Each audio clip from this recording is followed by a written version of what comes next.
कि RJD लुटेरी party है, कभी चाड़ा खा जाता है, कभी अलकतरा पी जाता है, कभी जमीन हड़प लेता है। जब डिप्टी सीएम बने थे उस समय क्या करे थे? लूटने में लगे हुए थे। अब उनको तरह तरह का चीज याद आता है, दिन में तारे दिखते हैं। अब दिन कभी नहीं आएगा कि पुनः वो हाउस में आएंगे। पनोरमा ग्रुप, जो सोचता है वो करता है।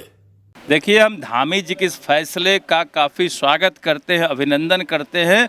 उन्होंने बड़ा ही अच्छा फैसला लिया है कि जो हमारे देश के सेना का पराक्रम का इतिहास बना है, जो विषय आया है, इसे हमारे सब्जेक्ट में रखा जाए, स्कूलों में पढ़ाया जाए, ताकि आने वाली पीढ़ी जान सके कि सेना का किस तरह से पराक्रम रहा। एक परमाणु संपन्न देश पे के सीने पे चढ़ के कैसे हमारी सेना ने हमला करने का काम किया, पाकिस्तान को तबाह करने का काम किया, ये हमारे आने वाला पीढ़ी जरूर जाने, जरूर पढ़े। इसलिए उन्होंने फैसला लिया कि मदरसा हो या किसी स्कूल में इसे पढ़ाया जाएगा। तो हम भी मांग करते हैं कि बिहार सहित पूरे देश में इसे पढ़ाया जाए, चाहे मदरसा हो, चाहे संस्कृत विद्यालय हो, चाहे हिंदी विद्यालय हो।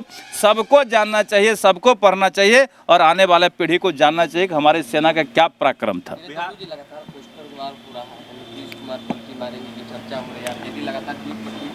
अरे देखिए, आरजेडी के जी से पानी टपक रहा है कि किसी तरह नीतीश जी आ जाएंगे तो फिर हम सरकार में आ जाएंगे। तो ये मुंगेरी लाल का हसीन सपना होगा, सपना देखते रह जाएंगे। और जो हाल आरजेडी का है, जिस तरह से आरजेडी ने राज्य को लूटने का काम किया, बिहार की जनता जानती है कि आरजेडी लुटेरी पार्टी है, कभी चाड़ा खा जाता है, कभी अलकतरा पी जाता है, कभी जमीन हड़प लेता है। तो अब वो दिन कभी नहीं बिहार में आने वाला है कि आरजेडी पुनः आएगी, चाहे कोई भी गठबंधन बना ले, कोई फर्क नहीं पड़ने वाला है। और हमारे नेता नीतीश कुमार जी, एनडीए पूरी तरह इंटैक्ट है और पुनः एनडीए की सरकार बनेगी और नीतीश कुमार जी पुनः मुख्यमंत्री बनेंगे। देखिए, लॉ एंड ऑर्डर का कोई सवाल नहीं है। घटनाएं घटती है, हम मानते हैं कि घटनाएं घटती है, लेकिन हम आपको भरोसा दिला सकते हैं अगर कोई घटना घटती है तो उसमें पुलिस एक्शन में आती है, गिरफ्तारी होगी और एसपीडी ट्रायल चला करके सजा कराया जाएगा। ये बिहार का सुशासन का अपना कानून है।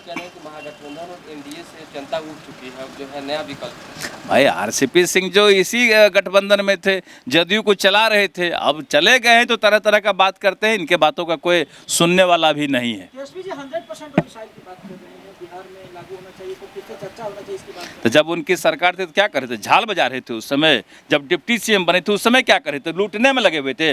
5-5 विभाग दबा के बैठे हुए थे। जनता की चिंता नहीं आ रही थी, डोमिसाइल की चिंता नहीं आ रही थी। उस समय लूटने से फुर्सत नहीं था।